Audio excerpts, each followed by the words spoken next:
Joe, Yeah? why did Princess Diana cross the street? Why? She wasn't wearing a seatbelt. she wasn't wearing a seatbelt. No? All right. What's the last thing that went through Princess Di's mind? The radiator. Hey, this is Jacques, I'm not saying my name. and welcome to Carnival Personnel. Yep. Big show. But we'll start off with a little bit of sad news. It turns out that Aretha Franklin's health has taken a turn for the worst. Yeah, she died. They couldn't take much of a turn. No, for the yeah, that's a pretty hard turn. Or was it Patti LaBelle? It depends on who you're asking. Is there a difference? To some, yes. I'm not going to pretend like I have been collecting soul and gospel albums and her entire catalog. But I will say, when I was like 10, and my dad took me to the Blues Brothers, which again, Dad didn't make a lot of great parenting choices, after leaving. But we'd go to the movies, and to this day, that still is one of the highlights. It's a showstopper, the whole movie. You're talking about the Think number. What you're trying to do to me. You better think. What you trying to do to me, or you better think. Yep. And the whole scene, then it's great. The guitarist is like, I'm out. But that's great. But seriously, it's like I've never heard anything but great things about, and again, not going to pretend I know the entire catalog, but it's a big loss for the music world. What's your favorite Aretha Franklin song? I'm going to have to say all of them. Me too. But it is sad that some people truly can't tell black people apart. Most of those people work at Fox News. And I didn't know this, but management did. Not only was it Patti LaBelle, not Aretha Franklin, and then they said, oh, it was a picture in which they were standing together, and they said, no, I guess they did not like each other. They were not pals. Right. And I read further into the article about what the history of that event was, where, if you don't know, Fox News they put up a graphic the day that Aretha Franklin died with a black and white younger photo of Aretha Franklin, her name and date, and in the background, over her right shoulder, you could see, or over her left shoulder on the right side of the screen, you could see a faded image of an African-American female singer who, if you were looking through that blurry haze that they put on the image, might kind of look like Aretha Franklin, but clearly was Patti LaBelle. So obviously Fox News gets called out as racist because They're racist. They're racist, Okay, yeah. well.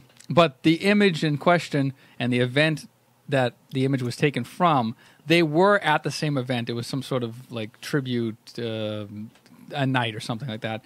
And I think Aretha Franklin went up later and sang one of Patti LaBelle's songs, and they cut to Patti LaBelle kind of getting teary in the audience. So whatever beef they had, they put aside on camera at least, but they were not on stage. I think the person that was not on stage with Patti LaBelle was another black female, backup singer, Right. Who was not Aretha Franklin. But the Orange Hitler, she worked for him. She did. No, actually okay. she didn't. But getting a statement as he was getting on a helicopter to go to one of his resorts, it's very sad. She worked for me for a little while. No, that's Omarosa. Not all. Again, Yeah. Well, this is to put a cap on the Fox News thing. Did you see the Twitter feed?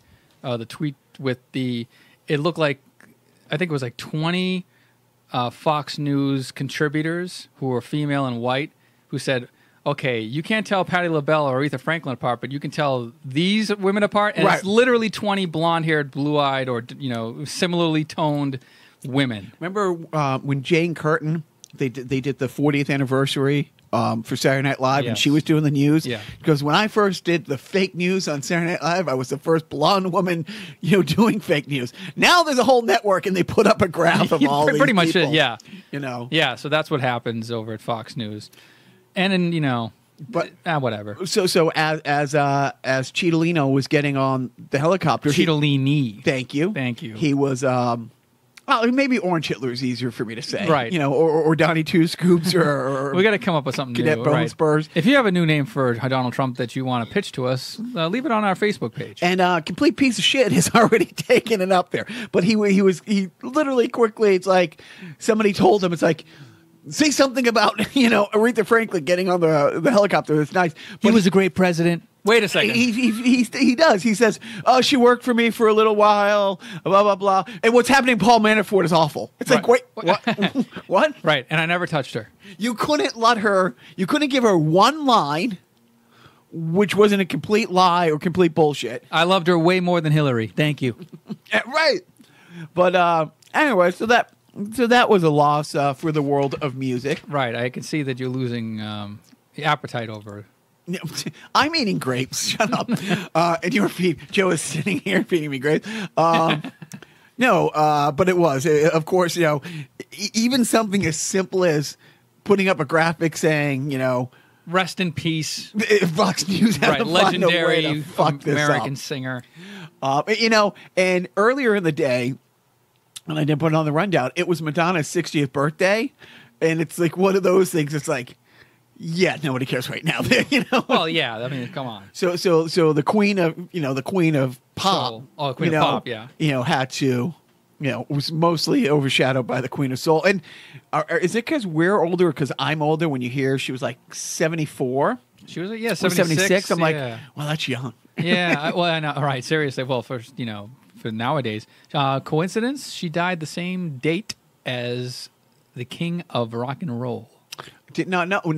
Elvis Presley died 41 years ago that day. She was not on the toilet like he was, right? She was. That has not yet been confirmed. Okay, all right. Right. So we can say it because it hasn't been disproven either. Right? Right. Oh, I'm going to help. Oh, boy.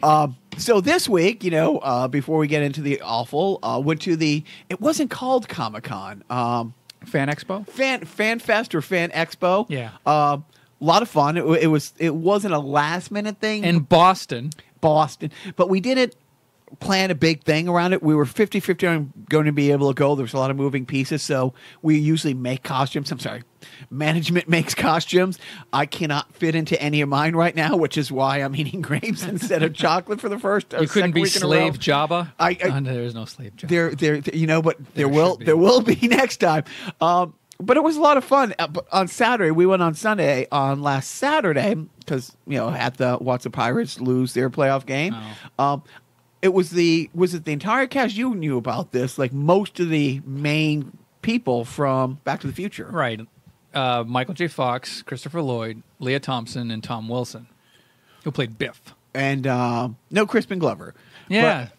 Shocker. Was he busy doing all that nothing? Or? I guess so. I mean, and what's funny is that usually the usual suspects from Back to the Future who appear at these cons are Claudia Wells, who played the first Jennifer, the girlfriend of Marty from Back to the Future 1. That's pretty much a Comic-Con staple. Yeah, I don't know if she was there. And then also, I forget his name, but the guy who plays Goldie Wilson, he has like I think his name's like... Sunshine Love or something, Buddy Love or something. Not Buddy Love. That's another character on Kids in the Hall, right? Buddy Love. Yeah. No, is that Buddy Cole? Yeah, Buddy Cole. Buddy Love is Nutty Professor. Okay. Yeah. Anyways, those are the two mainstays. I don't know if they were there, but yeah, you know what? Right. You would think that a Back to the Future, not like myself, would be like first in line, ready to go. No. Yeah, I don't have any real desire to meet Michael J. Fox or any, Leah Thompson. It's not like... I do. It's just that I don't want to pay $400 to do so. Right. I mean, unless you either have to get there crazy early and wait in line for 2 or 3 hours before it opens, or wait in line for 2 or 3 hours to actually meet them once it opens later. Back to the Future, the line, the ride. Like, that would be... about it. I mean, I truly don't think there's anybody I wait in line to meet. It's like it'd be great if it was at an event that I'm working or something like that, and you got to meet somebody. But I couldn't wait in line with the unwashed, masses. Right, to shake somebody's hand, And I think Michael J. Fox was only there on Saturday when we were there, and he would just stop It wouldn't stop shaking. It wouldn't stop. Right. I got to it before you did. No, I was actually. Maybe once. Just don't be that guy. Thank you for jumping in and You're filling welcome. that void. That's my present to you. But the last day we were there, like Biff was still there because he had that nothing going on other than being Biff. Tom Wilson was there for Sunday. So here was one of the interesting things. As soon as we walked in, huge signs everywhere. Cosplay is not consent. Wow. Well, hey. And I don't know if that's a newer thing. Like, I've not seen them before, and I don't know if it's a Me Too or Time's Up type thing that's kind of forwarded this, or the fact, and I really mean this, because these things have expanded beyond the people who 5 years ago would have gone to this, and now maybe people who otherwise weren't into it before these movies exploded have to have that explained. Just because somebody is dressed like your favorite over-endowed action figure from a movie or from a game doesn't mean you can go up and give her a hug and the old motorboat them. I know. Well, and it's peace of mind that these fan fests are huge. When you're drawing big names like Michael J. Fox and stuff like that, you have to put on this air of we're not fucking around with the population that's actually attending this thing. Like, we're letting people know up front, hey, don't be a dick, don't be gross. We're talking to you, and basically laying out the ground rules, and also creating sort of a safe place for women to attend these things. And truly, you look up. You can YouTube anything like Comic-Con, this city, this year, and somebody put together a clip of the hottest women wearing the Power Girl outfit or Starfire from, whatever, or like last year, it was Wonder Woman. This year, 2 years ago, it was always Princess Leia was everywhere, Slave Leia. We already been. Harley Two Quinn. years ago, it became Harley Quinn everywhere. And it is. And look, a lot of these people want you to come up and take their picture with them, and a lot of them are over, endowed, but it doesn't mean. Right. I mean, speaking of Harley Quinn cosplay, probably my favorite would have been actually when Tara Strong, the current voice of Harley Quinn, went dressed as, what's her name? Harley Quinn. That's great. Yeah. And like full regalia, and she's... That's awesome. Yeah. Here's one of the other big takeaways from this, and I don't remember this at other Comic-Cons I've been to before. Lots and lots of swords. And I mean... You mean S-words? S-words. Yes, but Sean Connery. Now, it doesn't take much to get me off the rails. It didn't take you long for your mother to get off the rails either, Trebek. I asked for that. I did ask for that. That is consent. Can't rate the Willie. Yes, you may have another. God damn it! Yes, you may have another. Anyways, knock. Who's there? I don't remember, but your mother's a whore. All right. But anyways, when I say there was all these vendors that had real swords, like you could barely lift them, 5 feet long, sharpened metal, and I took a couple pictures, which I'll post on like the Twitter. I'll send you if you want to post them on the Carnival podcast. Like it had like the He-Man sword, or I'm trying to go down the list. Like they were all swords based off characters from video games. Thundercats. Thundercats. Thank you. That's the one that I took a close up of the emblem, but. I mean, these things were everywhere and not as expensive as you thought, but these are real weapons. Yeah, it's almost akin to being like a gun show at some point. It's like, I'll buy that sword for $200 and I'm going to go decapitate my enemy. You could buy it and then it had to be checked and you could get it on the way out. Right, okay, thing. Good. Yeah, because you're basically selling weapons. Right. And even if you accidentally, pull a Three Stooges and you're walking with your gigantic sword. Hey, look at this. And you turn around and you decapitate, 3 people. But I was like, I don't ever remember seeing. And then there was other ones that, sold replica ones that were, made of styrofoam or whatever that looked like metal or stuff. But I was literally like unprepared for how much like weaponry there would be. Yeah, well, you got to get used to it. So at the last minute, management's mom decided to go. And to bring you up to speed, management's mom is in her early 70s, a Korean woman who English was not, it was proficient, but she had an overpronounced accent, and that's before semantic dimensions set in. And so, and it's like, we took her, and it was like, I don't know. I kept trying to think the next day when she goes to her senior center kind of daycare program, how she would explain to people what she had just witnessed at this absolute, fever dream of fever dream, right? Yeah. And and seeing her grandsons like taking pictures with all people who are in different costumes and stuff like that. Fun fact: cosplay is not consent, but when really hot starfires or Ravens and Teen Titan Go is now out, and so there's a lot of people that had a Wonder Woman and the boys want to take their picture with them. It's great because I get to be the creepy lecherous guy saying, "All right, I'll take the photo." Crop the kids out. Zoom. But seriously, there was I'll send you one of those. Thank you. Where it's thank you. that we can post, and it's like, honestly, it's like if I'm with management and I say, "Oh, that's a great Starfire," I'm going to have my picture taken with her. Hell would be paid, rightfully so. But yeah, I'm trying to think of like how my mother-in-law would be able to explain her boyfriend who doesn't speak any English. Like, I would love to hear the broken conversation about what a Comic-Con fan fest fever dream, without them thinking, okay, she's a completely crazy person now. I don't know what happened, but this is. It's a PG-13 orgy is essentially it. I did not buy, and I came. I'm surprised how much time I spent actually weighing this. There was a vendor there who made these leather-bound books with literal, like they made their own books, where they made their own paper. It was like a real artisan type thing. But the different locking mechanisms to open it and stuff like that, they truly look like something out of like the Middle Ages. Yeah. I just couldn't buy a leather product. In my head, I'm like, it's like, I'm a hypocrite with so many things, and yes, my skates are leather, but I buy a new pair of skates every 10 years, and you know what I mean. And the palms of the gloves, my hockey gloves are leather. There are some and you beat things, yourself with chains immediately after buying. every single chance you get. But you do. I mean, there's some things that there's not great substitutes for yet. I mean, it's last 20 years, a lot of that has changed, but I couldn't. But some of these books were like just absolutely stunning. They were works of art. Oh, so that's why you don't have a wallet. Oh, shut I it. get it. Or a belt. Dude, he's ragging on your rope. The one outfit that I shouldn't have been surprised to see so many of, Shazam's. Right, because the trailer had just come out at San Diego Comic-Con.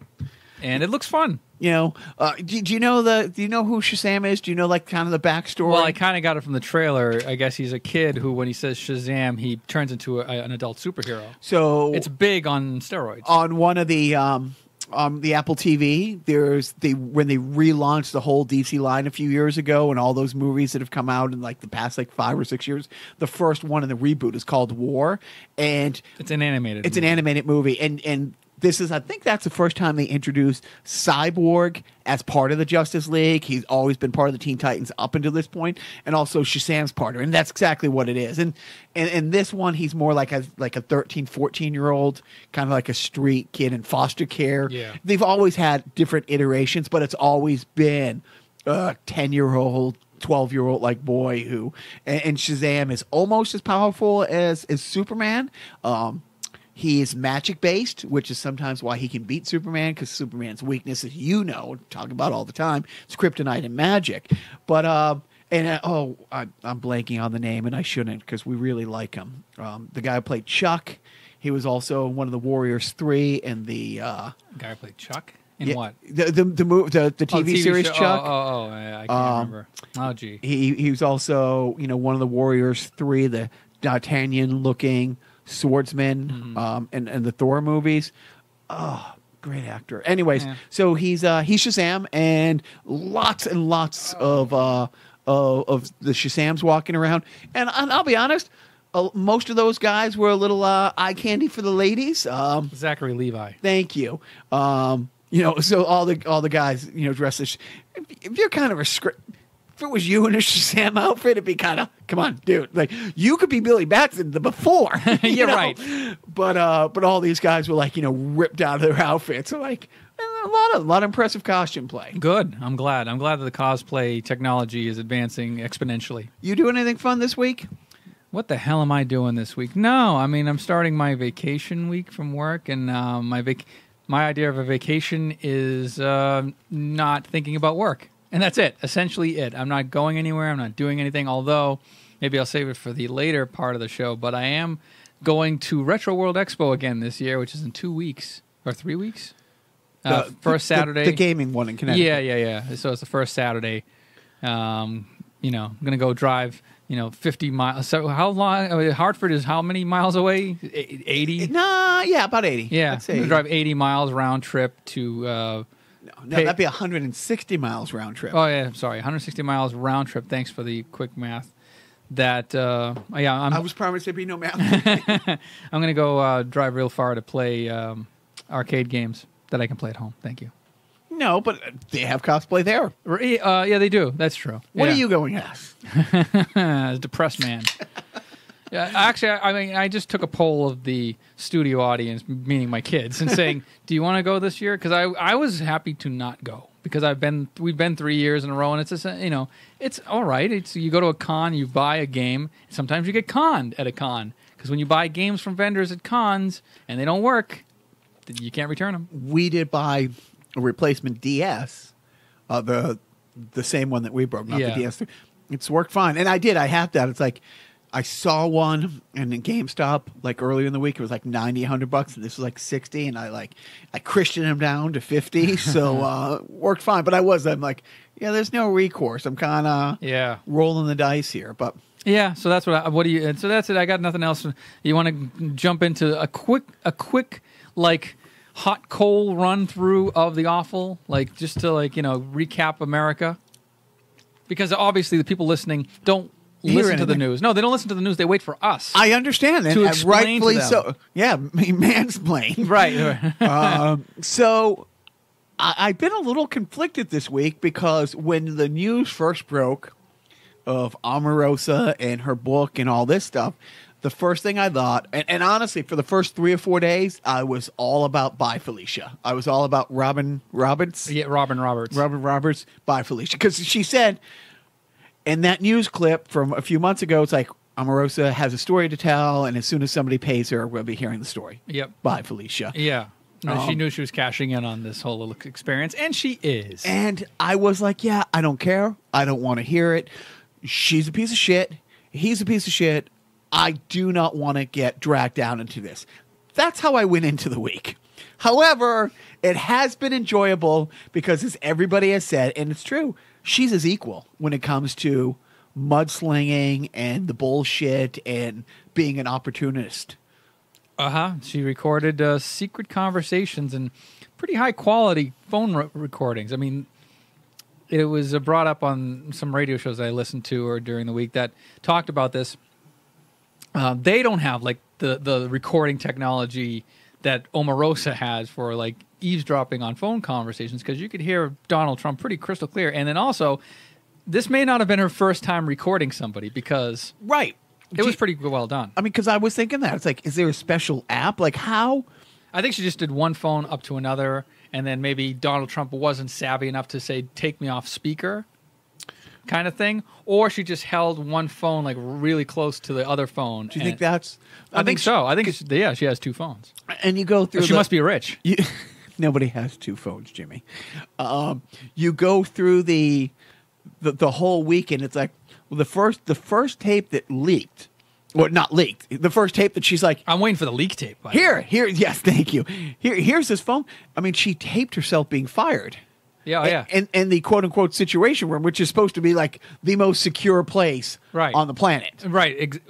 And here's the chief of staff, a 5-star general, not savvy enough to realize you're in a room with a person who's famous for being a manipulative piece of shit on a reality show, and you didn't go in and make sure. Yeah, like nobody at the checkpoint. That's on you, dude. Yeah, or the White House security, whomever. Yes.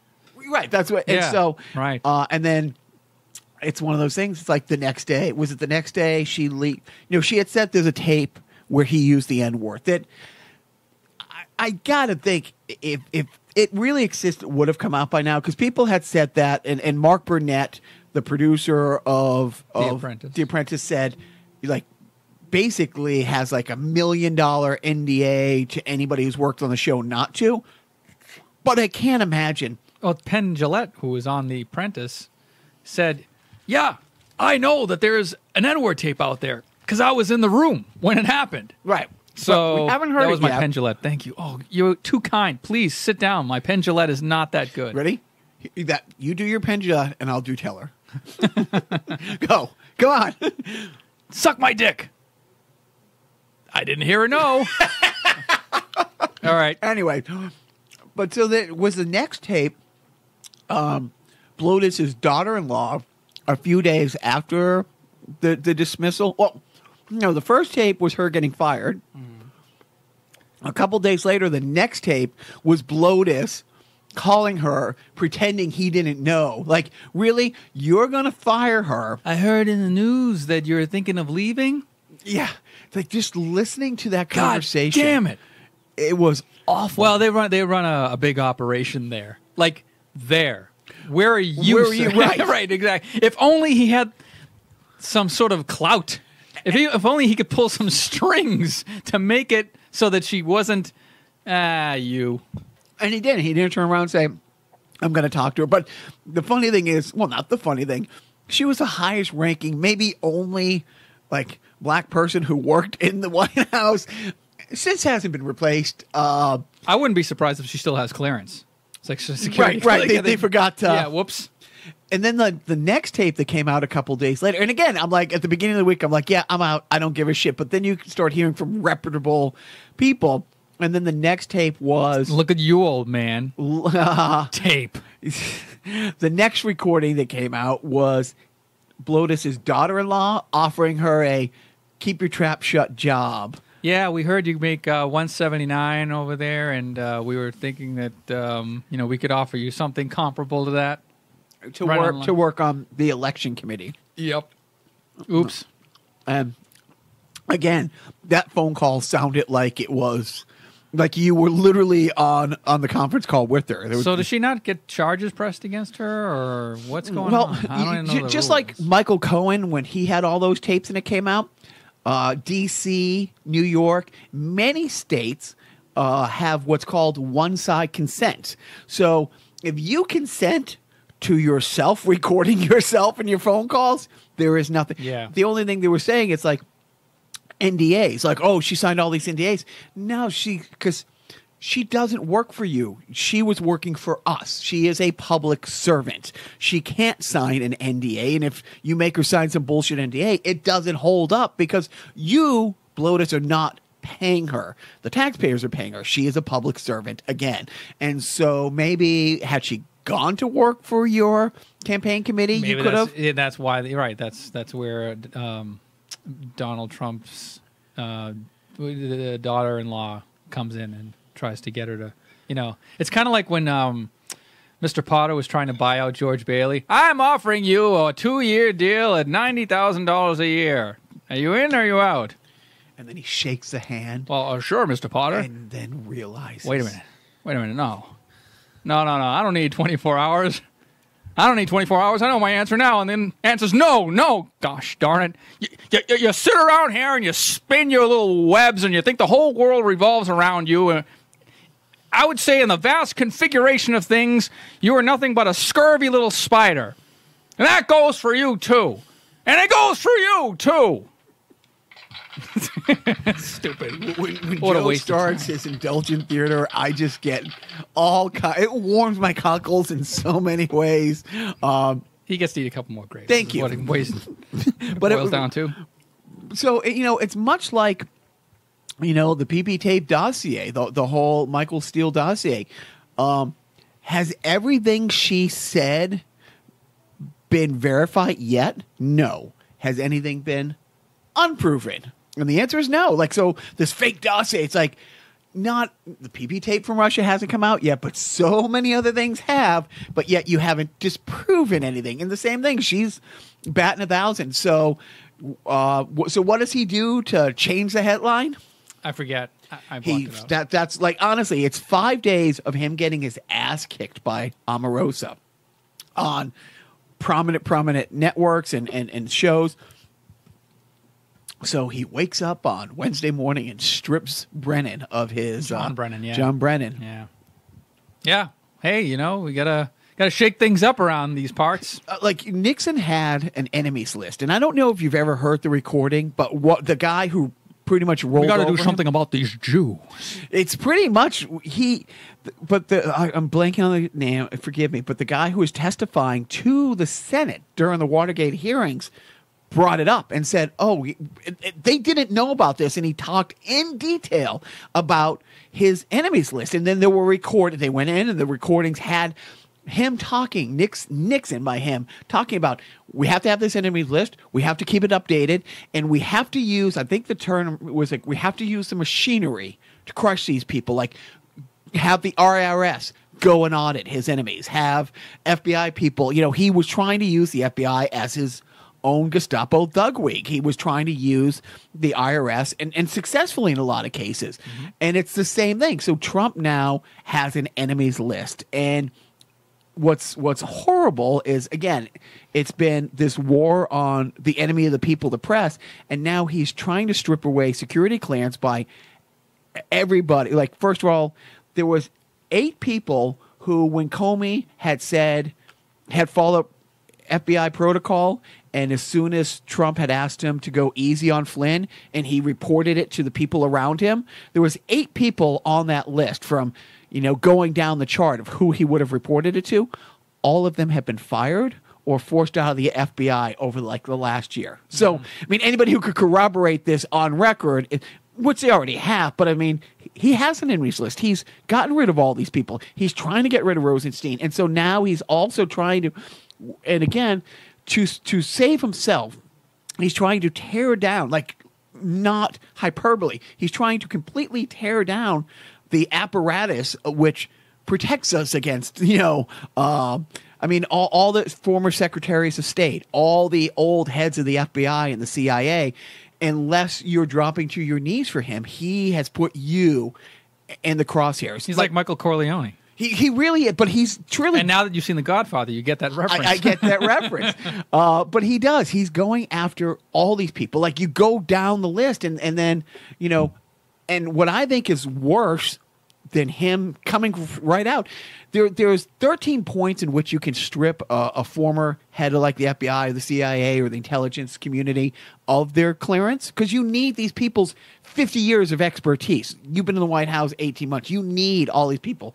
They're not Republicans and not Democrats. They're 50, 40, 30 years decorated, been in the trenches and understand how all of this works. But there's like a 13-point list that you have to show cause. You can't, I guess you can, just strip it away. But there's all these procedures in place. There's checks and balances. This is why we have 3 things of government. No, there's not. There isn't anymore. Have you heard any prominent, has Mitch McConnell said anything about this? Nope. Paul Ryan said anything about this? Nope. The RNC come out and released a statement? No. Nobody. They're all so afraid of his supporters that they're more, it's more than driving the getaway car. It's more than being complicit. It's more than enabling. They are just as culpable at this point. And I don't, unless the blue wave happens, literally in the next year, we won't have free press. We will not have an intelligence agency. We're like, they've discredited so much, and that's like what one of the prosecutors had said. You're charging bank robbers in Oklahoma now, and the FBI broke the case. They have these people. All their defendant has to do is look to the jury and say, come on, this is the FBI. They were on a witch hunt. These guys are innocent. They're just making it up. All you need is one of those 12 people that have been a Bloaters fan to say, yeah, fuck that. This is the FBI. I mean, you are completely stripping away all credibility of all agencies. And every time he turns around and says, oh, no, when he is shaking hands with Putin and saying, oh, they didn't have anything to do with this. And everyone says, well, you just threw 27 agencies under the bus. Oh, no. I support our agencies. And then do everything you can to cripple their power, to damage their reputation just to save your treasonous ass. I'm done. Okay. Literally done. He supports the agencies, it's just not the agents. Or anybody associated with them, Right. past, present. But what was it? 11 former, top officials co-wrote a letter saying, yeah, you're an asshole. Mm-hmm. I'm paraphrasing. Yeah, I know. And it's not going to go far and nothing will happen. So good day, sir. I said good day. We don't have an update with the Manafort thing, but I'm scared shitless. I'll be honest. Really? That he'll get acquitted. Oh, well, but there's also the federal case coming. But how do we know he doesn't pull the federal case and say, I'm just going to give him full immunity because he can't, it's not, because as he said, oh, it's a great loss. Aretha Franklin, she worked for me for a while. It's unfair what's happening to Paul Manafort in the same sentence. If he gets acquitted of these, and again, you look at the evidence from an idiot outsider, me, a troglodyte who doesn't understand how the system, I'm just a frozen caveman. I'll let you do that. I'm just an unfrozen caveman. I don't know anything about due process or checks and balances or evidence. And, without getting into the minutiae of the case, it's so clear that, and this has nothing to do with Russia. They barely touched on it at all. The defense actually brought up first, was kind of open. These are all financial crimes, and they're all shut, open and shut things. It's like, here's all these secret accounts he's had around the world that he's hidden. This is how he hid them. This is how he came into the money and hid it. And this is what he did to get more money when he ran out of that money. Yep. And it's but if he gets acquitted, it allows Trump to say, see, it's all made up. They don't know what they're doing. Manafort has wasted a year prosecuting this poor citizen, locked him up. Yeah, Mueller. Yeah. This poor citizen, locked him up. This is unfair. I'm putting an end to it. It will give him the ability to say that, because who's going to stand up and say, no, you can't fire him. You can't do this. It's political suicide. The people will stand up. So I was hoping to have a verdict without having to stress about this all through the weekend. But and then if you follow the case, the judge has been an asshole to the prosecutors every step of the way. Now, in fairness, he might have been an asshole to the defense, but they never put a witness on the stand. They never submitted any evidence. They never had anybody on the stand, so they couldn't do anything. They didn't do anything that would have been shut down or slapped down. Yeah, it's funny, too, because before the jury went into deliberation, or maybe soon after they went into before they went into deliberation, the judge said, and they kind of echoed what the prosecutors had said, use your common sense when deciding upon a verdict. Use your common sense. Both the prosecutor and the judge sort of use that terminology. And then, of course, 4 hours into the deliberations, the jury asked the judge if they could see, they needed a bigger room so they could haul in all these boxes of evidence or documents. And they were just by the way, go with what you heard on the trial. Don't try to fucking understand this. Or don't try to dig too deeply on this. Just get on with it. Let's go. But the jury did send a note asking, can you define reasonable doubt? Which makes the defense people say, see, we're going to walk. They already have reasonable doubt. They want it quantified. And all you need is 1 out of 12 to say, nope, I have doubt. You only need 1 out of 12 of these tiki torch, party before khaki country. Fucking wearing assholes. Yep. I wear the poor khaki people. I know. All right, that's it. I'm going to the rickety store, the rickety stool and rope store. Oh, sold out. Sold out. Did you get the last one? No, I got the pre-order. I'm done. I'm all set. Yeah, You're smart. Yeah, no, you just missed the rush. I'm sorry. So they haven't gone out of business like our sponsor this week? No. So sit back, relax, and listen to this defunct sponsor of the week. The most earth-shattering dig-dug. Super System. The most realistic joust. Super System. Pole position at its hair-raising best. Super System. Only on the Atari 5200 Super System. Now at its lowest price ever. Real sports baseball. You're out. 2,600 games. The adapter plays them all. The Atari 5200 Super System and all the exciting new games now at a new low price. Super System. Okay, so I'm going to say it right now. Now? This is the day after the Patriots' second preseason game. I've gone to great lengths, and by great lengths, I mean only listening and following political stuff and listening to old superhero, mostly Batman-related podcasts for the last week. I don't know how they did last week against Washington. I don't know how they did this week against the Eagles. I watched a little bit of the game. Did you really? I did. It was on. My wife was out.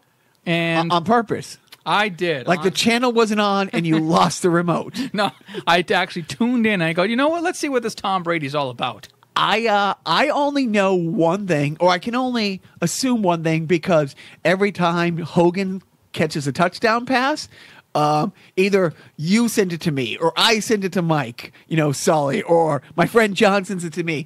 It's the close-up of Clink yelling Hogan. Yeah. So I assume Hogan caught a touchdown He pass did. or did something. I don't. But All-Star Tommy texted me yesterday, saying, yeah, I'm not buying you're not on the Patriots bandwagon yet. And I'm not. I was like, in the past 7 months, have I worn any paraphernalia? No. After every year, after they don't win their last game, everything gets thrown truly in the back of her closet or in a bin that gets packed away. And it takes 3 or 4 months for the healing process. It's usually after the draft, around the draft. Is that what you call washing it? The Putting healing it- process? potato, tomato. Let's go the whole thing up. And after the draft, I'll follow a little bit, and then if camp goes well. But all the drama, Brady not showing up for the camp, the fact I cannot get over Bill Belichick purposely throwing a Super Bowl, all the drama with Gronk. I'm not in. Granted, when the ball's kicked off in a couple weeks, I'll watch the first game, but it's not like get the kids out of the house. I need to be alone. I'm going Cone of silence time. I'm not, and it makes me sad that it's like it's been stripped away. And again, it's not the loss. Like they've lost, they've not won Super Bowls before, and They've had Super Bowls taken away from them. they really have, and it's been horrible. But 2, 3, 4 months later, I'm like, okay, it's next year and full of hope and energy. And Yeah, you just didn't like how the shoelaces were tied together by the guy who supplied the shoes. Exactly. And then all the drama that's happened since then. I'm not following down it. So seriously, we're 2 preseason games in, and shockingly, you've seen more than me. He played a whole half, that Brady. God bless. Do you look okay? He looked more than okay. Oh, my. Oh, is it hot in here? What about his quarterback play? He's a quarterback? What's a quarterback? Did Edelman play? What's a diorama? Edelman? Yeah. Okay, because he has and that's the other thing. My favorite player has a 4-game suspension to start the year. So it's like, oh, great. Like, wake me up in October, maybe. I'll wake you up before you go. So moving on to other sports news. Yes? I am a fan, having never seen a game, but know a few people who work for the single-A baseball team, the Woostah Bravehearts. They are a collegiate single-A, so these players all are on college rosters, and this is a summer league that they play in. The Woostah Bravehearts, I'm a fan of their marketing. I'm a fan of their GM, who I've got to know, and one of the guys who work for, with Price is Right and I very closely. I wish he had gone to a game. He was the in-studio or in arena MC. Great kid. See, he works for both teams, and I follow them on Twitter. Truly, they're a fun marketing team. And they've been around for 5 years. They've been to the championship series 5 years in a row. This year they were co-champions. And they do a lot of outreach. They have a great relationship with the Railers. They're a fun team. They're what single-A baseball is. They're what minor league baseball should be. They had the number 1 attendance of this level single-A in all of New England, in either 5 or 6 in the country. They have a 3,500 seat stadium, and they can sell up to 700 standing tickets. And a good half a dozen times this year, they've been past max capacity. Really great family value. It's all that stuff. Sadly, the city of Worcester has just fucked them. Are you talking about the moving of the Pawtucket Red Sox minor league team to I am. Worcester and calling them the Worcester Red Sox? Woe Sox. The Woo Sox. And And seriously, so many people that I know, and I've become entwined with the sports culture of Worcester, which is a great minor league town. They have a minor league, or they have a pro women's soccer league. They have a pro men's basketball team in the ABA called the 78s. I've become buddies with the owner. ECHL Railers have had their inaugural season, made the playoffs. Great. Pirates. And the Bravehearts. They're probably one of the premier minor league cities, and I don't mean that disparagingly. It is what it is. You're the second biggest city in Massachusetts, and you have like these 5-6 teams. But seriously, it's sad that that the Worcester Bravehearts in 3 years. I think they'll be around the next 2 years because it's going to take 3 years for them to build the stadium. And a lot of the people that I know in sports, and a lot of the Worcester people I know, they're like, yeah, it's kind of good, but Worcester is going to have to basically shut down traffic for 3 years. And it's a city. It's like people complain about, traffic. It's like it's a major, major construction project. It's going to cost them a shitload of money.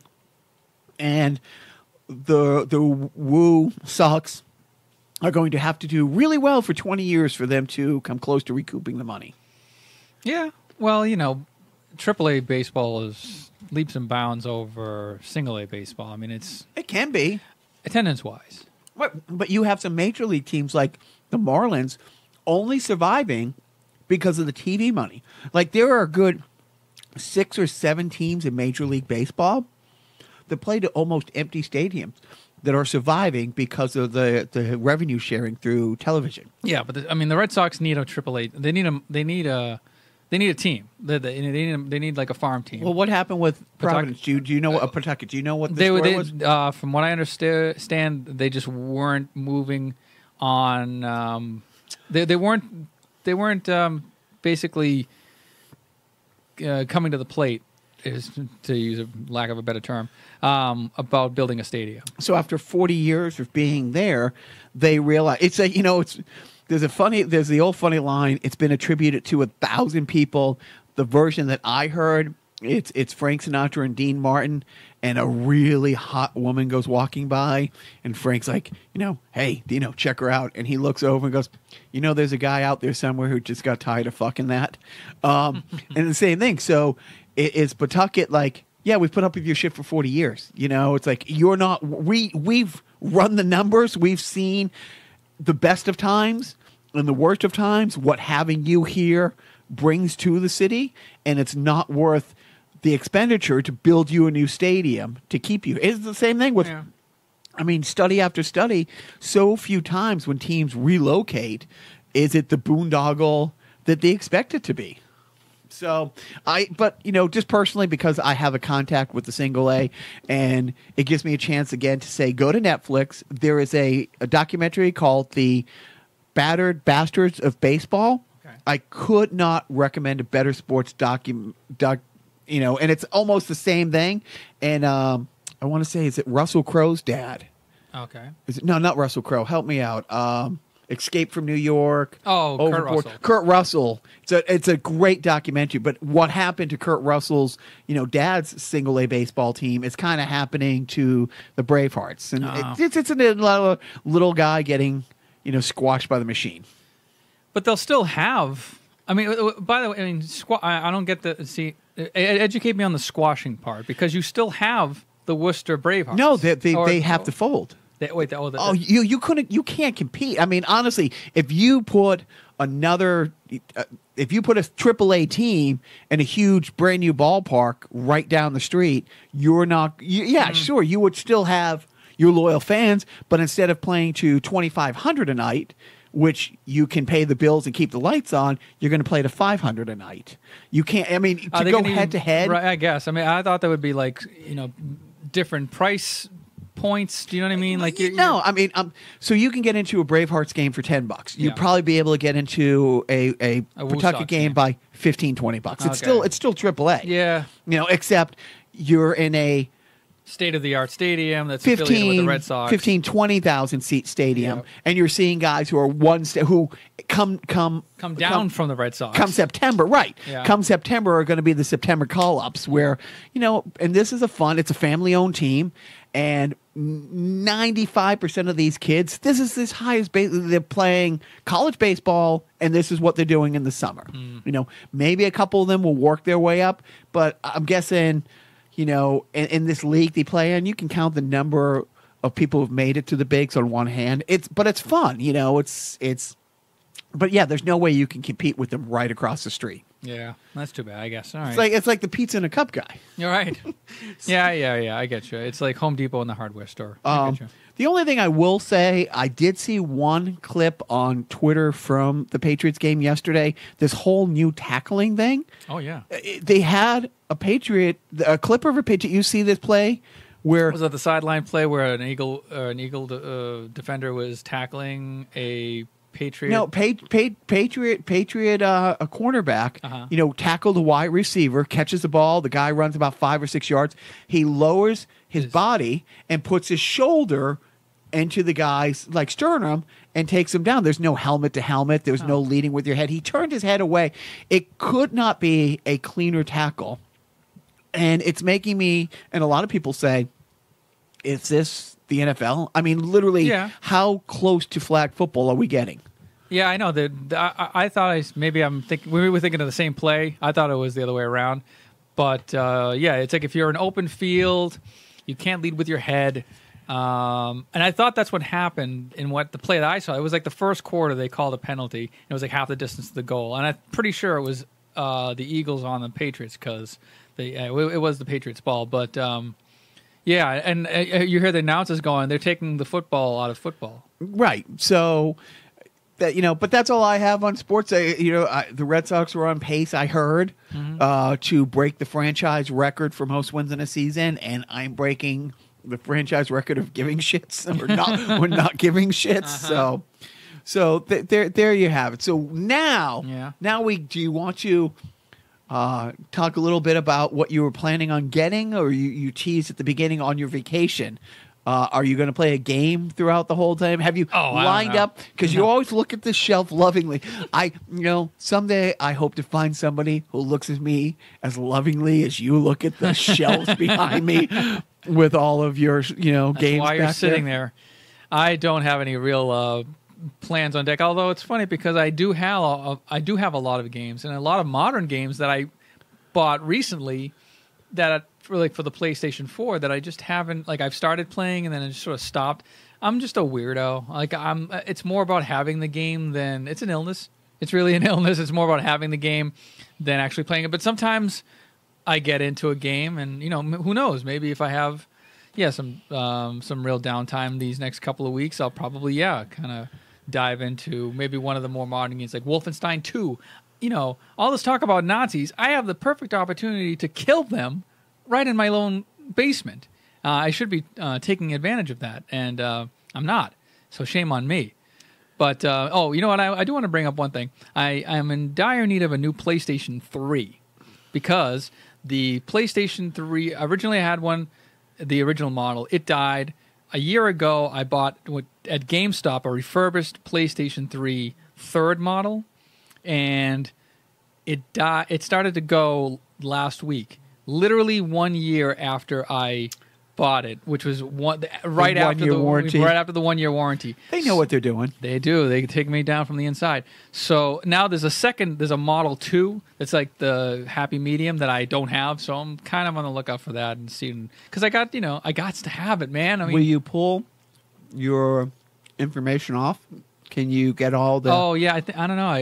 It starts up. So when you put in a game that you don't have to, re-get all the guns and stuff like that. Oh yeah, I honestly I don't think I'm that far. I think maybe my kids are maybe further along than I am. They might have some save files. It's funny because the PlayStation 3 that just started to die, we were actually watching a DVD on it a week ago, and like 10 minutes into the DVD, the PlayStation 3 said, "You know what? I'm going to hit the hay." What was the movie?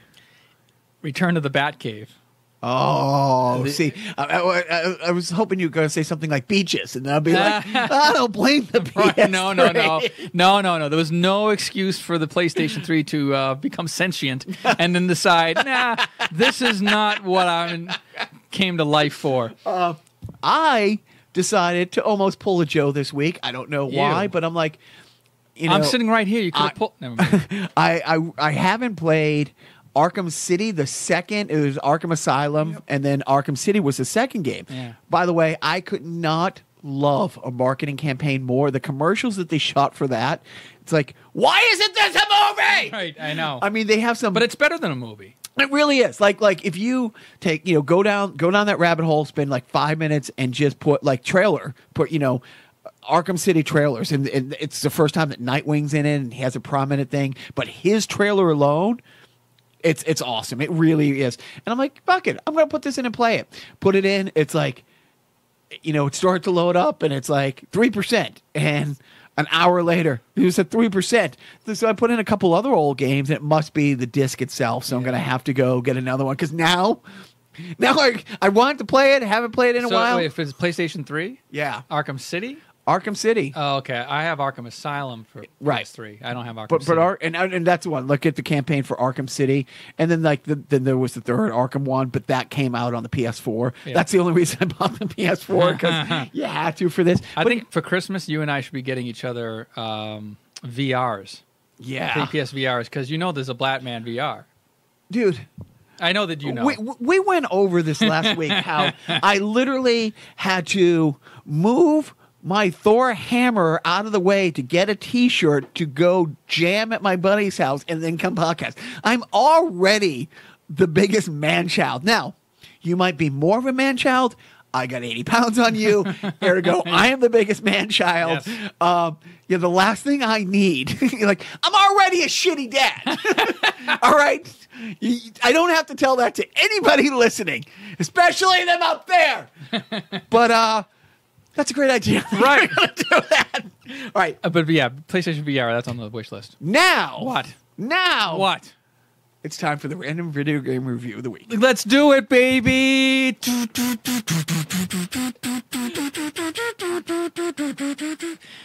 Y'all ready for this? No, I'm not ready for Jacques dancing over to my wall of shame and pulling off a game from, you guessed it, the Nintendo Entertainment System shelf. And it's not Paperboy. It's not Pinbot. I'm going to say, is it Phantom Fighter? I love when you nail it. Yeah, that's what she said. Hey, Phantom Fighter. This is a kind of a shitty game, I think. My son actually was... I think he may have seen like a YouTube video, or maybe he just saw the cover and said, I got to try this, because he started playing it. And it's a kind of like a side-scrolling game where you're like this karate guy, and you have to fight, hordes of ninjas or something. Wait, you said hordes? I said hordes. Hordes with the D. And it's, but it's convoluted. It's clunky. It's the graphics aren't stellar. I mean, they're just like one step above. They're one step above ColecoVision. They're I don't know. For a Nintendo game, it's a little meh. It has a password system, so that way you can don't have to dedicate a whole night to play through the entire game in order to beat it, which is, I guess, a plus. I only say it would be a plus if you wanted to actually finish the game. I finished the game because I stopped playing it and never played it again. Therefore, I beat the system, not so much the game. But Phantom Fighter. Let's see what Pat Contry, a.k.a. Pat the NES Punk, who wrote the Ultimate Nintendo Guide. By the way, Pat Contry is now accepting pre-orders. I don't know why I'm shilling for this guy. I just like his stuff. For his new upcoming book, and I guess it's coming out maybe next year, the Ultimate Nintendo Guide to the Super Nintendo, which is, we all know what the Super Nintendo is. I don't have to explain it to our audience. But that's another tome that I'm going to have to, plunk $60 down for to sit on the shelf. Phantom Fighter, 3.5 stars? Are they mad? Did Pat do the review? No, his cohort Ian did the review. In this side-scrolling action game, the player travels through different villages, taking down the Kyonshi, Chinese jumping vampires, that inhabit the town's buildings. Players may walk around the villages with an assistant in tow and talk to villagers.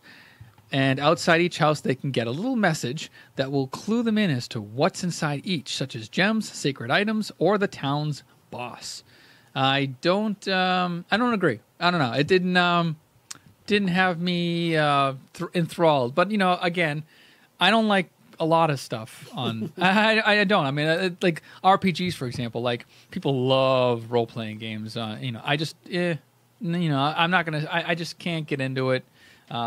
This not that this is an RPG, but to each their own. Phantom Fighter. Now I guess you're gonna ask me how much for this lovely artifact. How much do you think, if you didn't already own it, what do you think you're shelling out? Cart only, in decent shape. The label I think is in excellent shape. I'm gonna say, be so bold as to say $11. Pretty close. Okay, $9.80. All right. That's with shipping. With so shipping, yeah. there you go. $10. I almost said $10. So there you have it. That's the random video game review of the week. Phantom Fighter for your NES. Jacques? What are you watching? I'm watching. What am I watching? Gee, not too much Netflix. You know what? My wife is now doing the whole Arrowverse. So I'm watching a little bit of the Arrowverse. She's also jumping back and forth. She started with Arrow, and then realized that she had to. Actually, I warned her because you warned me that at some point there's crossover galore with The Flash, and then they came up with Legends of Tomorrow, and then you can't really follow Arrow because everything happens in these other tangential shows, these side shows, if you will, that affect the storyline in Arrow. And we haven't even started with Supergirl yet. And what did I tell you upon entering the dossier today? What? That, because he's like, I don't know all this, and it's confusing. I'm like, if you had listened to your own podcast when we had our good friend Sam on, who went into the weeds explaining each and every show and at what point they cross over and which is the best ones and which ones you can skip and who's who and all of them. It was a very detailed. You were busy doing laundry that day? I understand. I'm keeping it real. Real dumb. What are you watching? I watched last night the new Dimitri Martin. Martin, yeah. Overthinker. Okay. Yeah. I like him, but I'm like, yeah. There was nothing new. There was different jokes, but there was nothing new. And at one point, one of his big things is he's drawings. He either does drawings, or in this case, he brought a bunch of drawings and he was going through it. Mm-hmm. And I'm like, that's kind of prop comic-ish, which I'm not against, but most comics seem to shit on prop comics. Yeah, I think that's just sort of an easy target, but I get it. Yeah, there's the visual gags that Dimitri Martin has sort of built an empire on. Yeah. A brand, if you will. And one of the fun things, it's called Overthinker. So in the middle of him telling jokes, it would cut to his head. Like you could hear him thinking. Doing voiceovers. And overthink like the bit. That's real meta. It's a little too meta for me. So, yeah, I don't know. I haven't been watching a lot of stand-up on Netflix because, I don't know, maybe I think I'm starting to realize that I'm not as big a fan of comedy as I thought I once was. I think I'm more of a fan of wasting time. I swear to God. I think, I used to think that, I'm going to be a comedy writer. I'm going to do this. I like comedy. I haven't seen I haven't seen Super Troopers. I've never seen Super Troopers. I've never seen all these seminal if you like comedy, you have to watch this movie. I haven't seen Bridesmaids, for example. Not that Bridesmaids is I think it's a bad example. But it's like a comedy movie that people have seen or kept up with. Have you seen Tommy Boy? Yeah, I think we're good. So I can if I was doing or writing stand up for 1995, I think you kill it. I think I'd kill it. But as far as keeping up with stuff, I don't know. I'm not as up on the new things as I should be.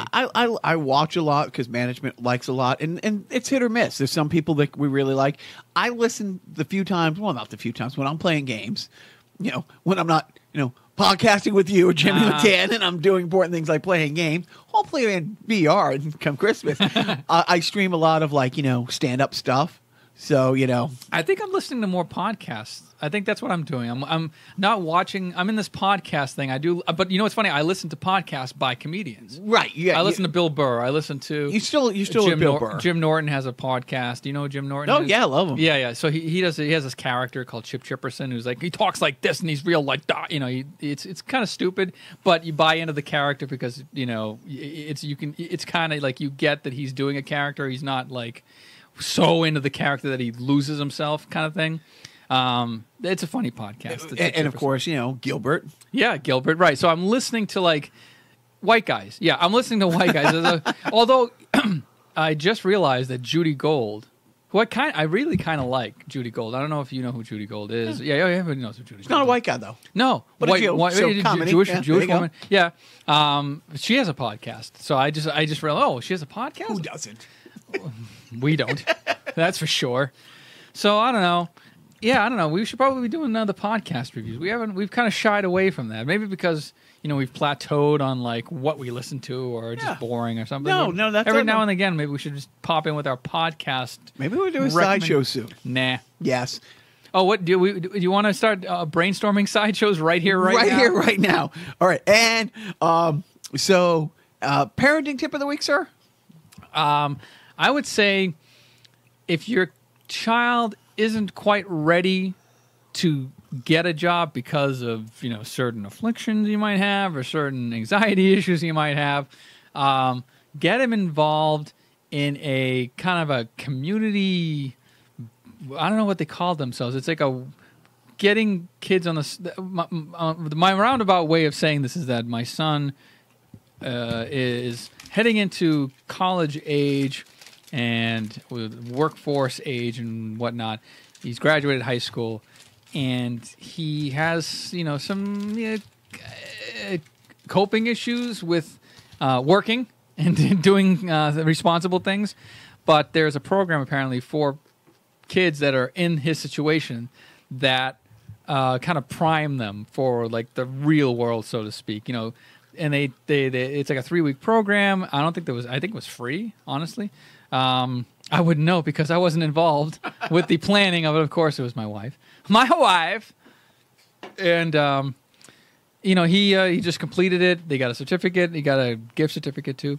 You know, they take them out, like, you know, it's like a 5-day, you know, workshop kind of thing where they take them to like for example, they went to like a CVS and like did like training on a cash register. Yeah, I know it's stupid work that any idiot dope could do, yet for some reason it's like a big challenge for a lot of these types of kids, especially these millennials. Man, they don't get it. They just want money handed to them. But I'd say get them involved in some. If your kid is on the spectrum and can't handle getting a part-time job or is not in school, get them involved in some sort of work priming program like this one, to just sort of give them the tools.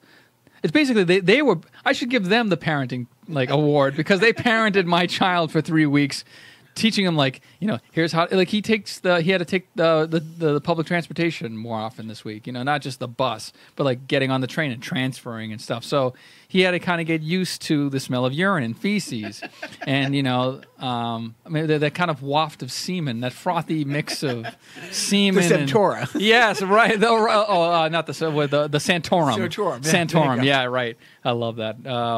Look up Santorum. But yeah, so that's my rambling parenting tip. My parenting tip is I don't have one. First of all, you said, you know, just want to get money handed to them. Who doesn't? Like, get in line. Oh, by the way, don't forget to hand money to my on the way out. Yeah. Second of all, he does have a job. You know, he's up there teaching my horrible children how to play Aha's Take on Me. Right. In sweltering, non-air conditioned heat. So the funny thing is the coddling of he's getting to, you know, job age. I had a job when I was 8, 9 years old. I had a paper route. So yeah, but you had seen kids, Porky's too by then. Yeah, I really have. So bad example. My parenting tip is set taste low. And what I mean by that, before you drink Moxie, you got okay. the pendulum on that side swaying way to the low side. Management took our little kid back to do back to school shopping. He says he's really excited to go back to school shopping and to go back to school. Now, that might be true, but his older brother is dreading it. Like every time a TV goes, commercial and it's the back to school shopping thing, he hits mute or turns the TV off or screams. So I think the little one is saying how excited he is just because he's an a-hole. Right. And an A-rated troll. He wakes up in the morning and he sits there and you can see the look on his face. It's like, who am I going to fuck with today? Let's see. Cross off the usuals, get Papa out of the way early, get his brother. But the wife took him and she bought him a bunch of clothes. He's going to a charter school now, and sadly, when he found this out, he was a little upset. You can't wear logos on shirts. And so he had to get some shirts, and he saw like a button-down shirt that he's like, oh, this is really nice, Mama. Can I get this? And she was like, sure. And he looks cute in it and all that stuff. And she's like, it was like $6. And he thought it was like really nice and really fancy. And I'm like, and I looked at him like, you're welcome. And she goes, what? I'm like, I have set the bar so low that he thinks this is a nice dress shirt and we don't have to buy expensive stuff because I set the bar and I pointed at myself. And she's like, oh my God, you're an ass. But you're right, but you're an ass. So I just said, you're welcome. So you know what? Don't drive a fancy car. Don't get the nicest stuff because then they become accustomed to it. Don't feed them 3 meals a day. Just fuck that. Seriously. It's like, there's a great line from Hyde from that 70s show early in the series where when he stayed at the foreman's house for the first time, he was overwhelmed at how nice it was. And their middle of the road blue class is like, well, because they had syrup for pancakes. And he was just flipped out because they never had syrup. They couldn't afford it. It's like, yeah, my mom said, we couldn't afford things like this. So it's like she couldn't afford pillowcases or not to hit us. like you got charged money not to beat. So, and that's the thing. It's like, honestly, I've spent a good part of my time on this earth not with pillowcases. Who needs pillowcases? When you're going to the drive-in 3 nights a week. Right. It's not like, the feathers come uncased, it's just, why do you need this extra layer and this extra money spent? Right. That bale of hay is good enough for you. Hell yes. So, builds character. So that was my parenting tip of the week, set the taste low and then, you don't have to pay a lot of money for shit. Exactly. I applaud you. So there you go. And again, to management, you're welcome. We're going to go out on a song that it came up on my eye this close. This close. I almost said iPod. This close. My iPhone At least you didn't say Walkman. Disc. I'm a big Discman. Oh, a Discman. Wow. Mini disc or regular disc? No, I actually had a small collection of MDs of mini discs. Yeah, that was a thing. It really late 90s. Yep. Yeah. I mean, one of the problems why they didn't succeed because it was Sony proprietary. Couldn't stock them. They were really. I mean, Tower Records and stuff like that. Former sponsor didn't have shelf spaces to put these. They had to be impulse things, and lots of people. If anybody has a front loading CD player, if anyone has a CD player, right. If it's a front loading, you can see there was a little tray in there. Yeah, like an indentation for a small one. I remember the first one I bought was, I want to say the artist was Shona Lang. Glad I'm Not a Kennedy. Really good song. Okay. Anyways, but Five Head, our friend John's song, Better Living Through Indie Rock came out. And I'm like, this is a great song. And I sent it to you. Yep, so I got it. There you go. And you got it now, listener. But I'm done. That's it. What do we come in at? A crisp. Oh, well, don't break the fourth wall. Don't we? You know what I've noticed? We don't give we don't give dates on the podcast. Like we don't say this is the podcast for this date. We just sort of leave it out in the open. They're evergreens. Yeah, right, right. Like you could listen to this 10 years from now and be like, it's just as relevant now. Look, You're reviewing Nintendo games. I'm reviewing The Godfather. A good 50% of our shit literally is. We should be saying this is 1987. I mean, really, we want to be truthful. There. Our sideshows are pretty. Oh, that'd be a great concept. Let's just do a whole episode as if we were in the year like 1994. Done. Okay. That's Now, for my friends who are listening, I don't remember 94. Oh, God damn it. I'm going to have to do some research. all right, 1982. Yeah. Oh, done. Yeah. I'm 5 and you're 13. Okay, great. Yeah. And So I I'm in a locker somewhere being stuffed in there by you. Probably, but, Yeah. no, I wasn't that guy. Okay, great. I was always the guy who was getting the shit kicked out of him because I thought I was going to stand up to the guy stuffing you in the locker. Yeah. So I took your beating. Yep. You're welcome. You're River Phoenix and Stand By Me. Pretty good. Yes. Remember the game? Yeah, and then at the end he gets shivved. You want to see my impression of River Phoenix? Oh, poor you. Oh. Anyway, so that's it. So follow us on social media. Why in the fuck? You don't have to do a damn thing. But if you look at Carnival Podcast on Twitter and on Instagram, ?